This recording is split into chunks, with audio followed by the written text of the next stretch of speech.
What is up, hooligans? So I hope you didn't log in today specifically hoping for a nice, relaxing journey in Middle-earth where you get to watch two players play a game and something funny happens. I hope you brought a calculator and a disagreeable attitude because we are going to do some analysis and some arguing.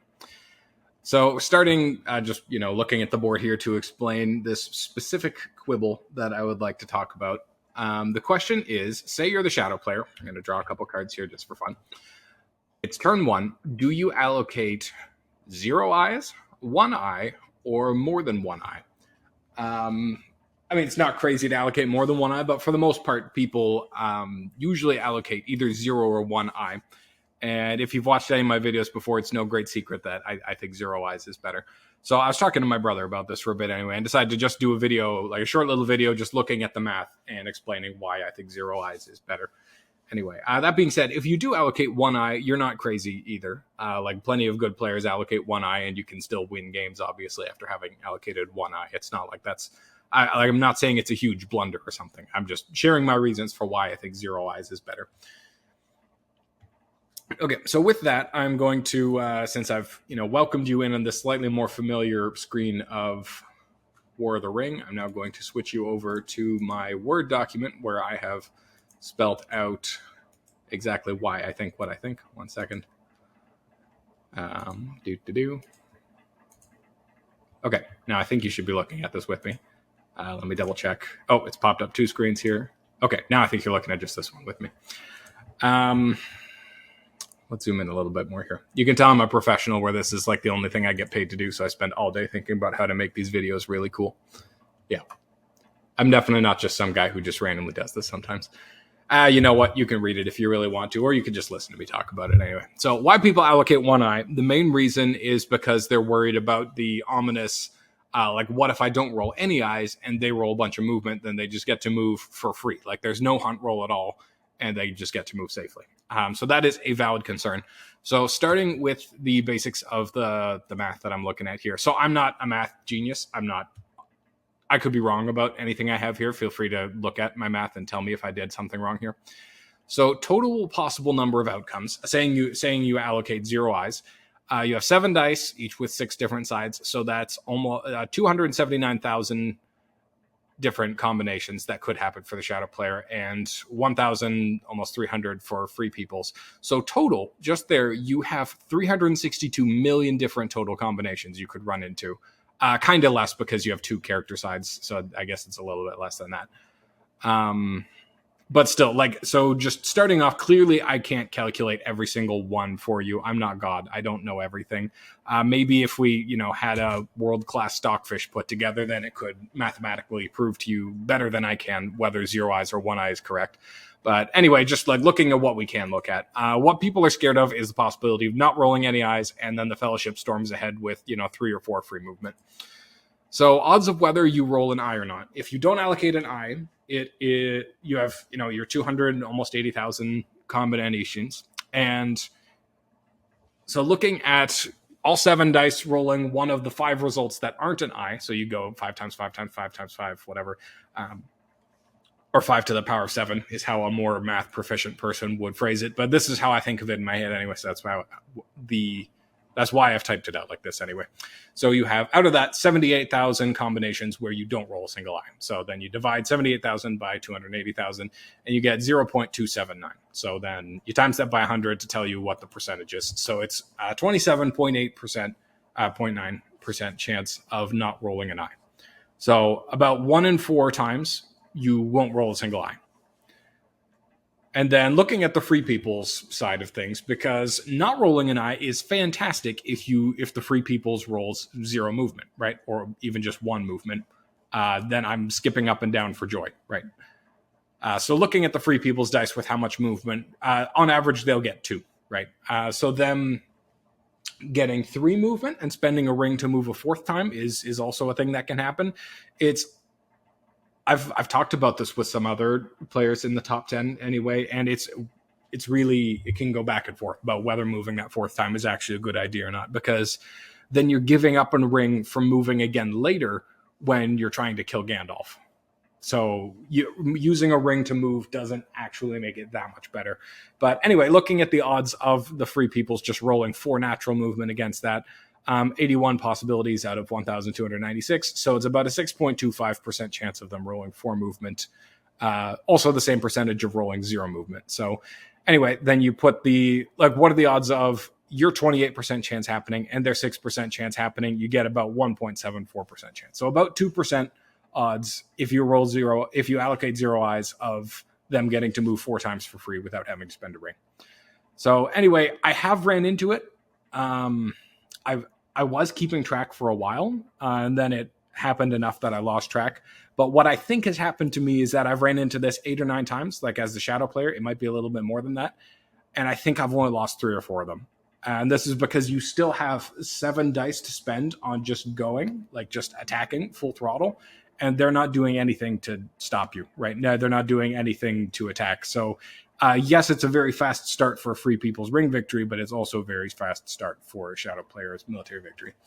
But, as we say here, there are, of course, 98% of the other scenarios to consider. So the main point that I think makes 0 eyes better is that it's all about speed. In 79.4% of our games, it ends in either a Free People's Ring victory or a Shadow player military victory. So that means that one person got to their objective first. Now, granted, it's not quite that simple because corruption value can slow down the Fellowship and buy you more time to get a military victory. Like if they have to get slower or if you revealed them some more, that can help, right? But that being said, like speed is the main factor, like especially when it's just the base game and not an expansion, like it's mainly a race anyway. And you're trying to spend your dice in the most efficient way to grant yourself speed or slow down your opponent from reaching their objective. So the question then is this: is this die going to grant me more speed being rolled as an action die than it will take away from the Free People's player in the hunt box as an eye? And I'm just going to share with you why I think the answer is probably yes. Now, I say probably yes because obviously it depends on what the roll is. So just statistically speaking, I think more often than not, it will give you more value than it does as an eye. So on the odds of rolling more eyes and the usefulness of the allocated eye. So say you're allocating 1 eye. You're then rolling 6 dice. So then you have 46,000-ish combinations. And out of that, the odds of you not rolling an eye are 15,000 combinations. So, again, looking at the dividing that, you've got about 2/3 odds of rolling a second die. So you're probably going to roll a second die or even more. And then we have to ask the question, how useful is it to have that second die instead of just 1? Don't ask a Cyclops, that's insensitive. On average, the Fellowship will roll 2 movement. So we're just taking a look at what the odds are of getting hit, assuming they move twice on average. Like you could do the math for whether they move once or just once or whether they move 3 times. Feel free to do that if you like. I'm just, exploring kind of the lower depths of it because, again, I'm not God. I'm not Stockfish. I can't tell you everything. If they're moving against 1 eye, so like what's usually going to happen if you allocated 0 eyes anyway, or sometimes you still roll 2 or more eyes, of course, if you allocate 0 eyes. The odds are 1 out of 6 of being hit the first time and 1 out of 5 the second time. So out of 36 roll combinations, you hit them in 16 of those, giving you about 44% chance of hitting them against 1 eye. With 2 eyes in the hunt box, you have 11 out of 36 the first time they move and 20 out of 36 the second time that they move. So again, you kind of got to do the multiply the chances of them not getting hit on both of those. So they have 30.8% of not getting hit, which means it's a 70% chance that they do get hit at least once on those 2 moves. So that does improve your chances by about 25% then, right? But the question is then, do you actually want to hit them turn 1?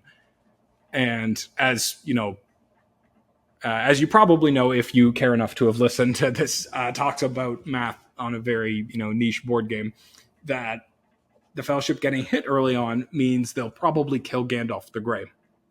Like, unless it's a 0 reveal, but there's only 2 of those in the hunt pool. And as soon as they kill Gandalf the Grey, assuming you got Saruman turn 1, which is pretty usual, then that means they can get Gandalf the White as early as turn 2, if they roll Will of the West. So going through the math here about, if you're the Free Peoples on 4 dice, you have about 52% odds of rolling a Will of the West. So that means that every turn it's pretty much a coin flip whether you get one or not. So by making it less likely to hit the Fellowship, You're delaying the death of Gandalf the Grey, and meaning like say turn 2 they roll the Will of the West, but Gandalf the Grey isn't dead yet, then they can't get Gandalf the White unless they manage to kill him that turn, right? So if that turn they don't manage to kill him, who knows if they're going to roll Will of the West the next turn? And who knows if they'll roll Will of the West after that? It's, almost a coin flip every time. So every turn you can delay the arrival of Gandalf the White. You're just bleeding dice out of the Free Peoples, which means they have less resources to defend and less resources to move forward. So, of course, the Free Peoples player can win anyway, without ever getting Gandalf the White, but I feel like we haven't seen a ton of that, right? It's the exception, really, if the Free Peoples wins without Gandalf the White. Like, we don't have stats on this, but if you did dig up every single game where the Free Peoples player has ever won, I'm willing to bet Gandalf the White comes into play in over 90% of those games.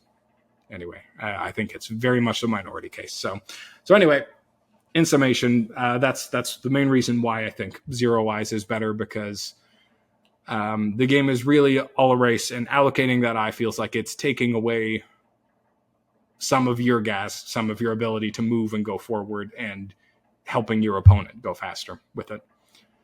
Anyway, right, just one little paragraph about what that extra action die actually does for you. So 1 in 3 chance of being a muster. So that might be the difference between getting Saruman or not getting Saruman. And also 50% odds of being able to move armies forward, army, hybrid, or character die. Then, of course, 1 in 6 for Palantir and 1 in 6 for the eye. So, so that every die early on can make a big difference, because that can be the difference between besieging Lorien and Woodland Realm before they get to, muster one of them down, or before Thranduil's Archers shows up. And how many games have you seen decided because you didn't roll that one extra attack? More than one. On the flip side, you could also say how many games were decided because the Free Peoples was one movement too slow to get to Mordor. So you could also look at it like that. Anyway, those are my thoughts. That's why I think what I think. Please let me know in the comments if I did get any of this math wrong, or if you think that I am completely out to lunch. Well, then that's great, because I like lunch.